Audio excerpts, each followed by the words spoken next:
Voilà plusieurs années maintenant que Jean-Luc Reichmann donne rendez-vous aux téléspectateurs avant le JT de 13h pour le jeu Les 12 coups de midi. Une émission qui marche puisque les fans continuent de la regarder. Tous les jours, il reçoit 3 nouveaux candidats venus pour affronter le maître de midi. Si l'un d'entre eux réussit à battre le champion, il prend alors sa place. Mais depuis plusieurs mois, un jeune homme s'impose dans le jeu de TF1. Il s'agit en effet d'Emilien, un étudiant en histoire, qui est devenu le plus grand maître de midi. Il détient aussi le record de participation dans un jeu télé. Depuis sa première participation dans les 12 coups de midi, Emilien semble imbattable.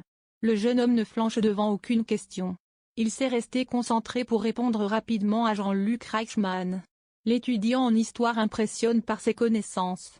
Emilien compte désormais plus de 620 participations à son actif, possède une cagnotte de 2 495 393 € et a déjà découvert plus de 20 étoiles mystérieux. Mais il se peut que le parcours d'Emilien dans les 12 coups de midi s'arrête prochainement. Le grand maître pourrait en effet être éliminé avant l'été, ou du moins au début. Selon le journaliste Clément Garin, le champion devra faire face à une série de questions longues et difficiles.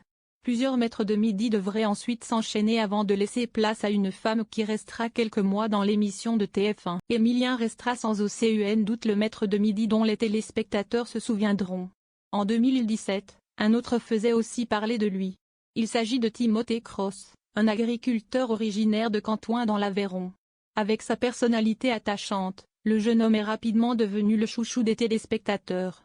Il est toutefois resté beaucoup de moins de temps qu'Emilien dans le jeu de TF1. Timothée Cross a en effet quitté les 12 coups de midi après 83 participations et plus de 350 000 € de gains en juin de la même année. Passionné par les jeux télé, l'agriculteur a participé en 2021 à l'émission Question pour un champion, animée par Samuel Etienne. Il a d'ailleurs réussi à s'imposer avec ses connaissances en éliminant rapidement ses adversaires. Timothée est aussi revenu pour le combat des maîtres sur TF1 en 2021, puis pour le quiz des champions sur France 2 en 2020. En 2022, Jean-Luc Reichmann a eu l'occasion de retrouver l'ancien champion de son jeu. Il lui a alors demandé comment était sa situation amoureuse. Timothée lui a répondu qu'elle était au point mort. Sur le ton de l'humour, l'animateur des 12 coups de midi lui a alors proposé de participer à L'amour est dans le pré sur M6. En plus de son activité agricole, Timothée a décidé d'utiliser les gains remportés lors des 12 coups de midi pour rénover une maison. Je suis en train de racheter une maison que je vais retaper et les gains des 12 coups de midi sont les bienvenus, a-t-il en effet déclaré. Avec ses 350 000 €, il a pu sans aucun doute se construire un endroit.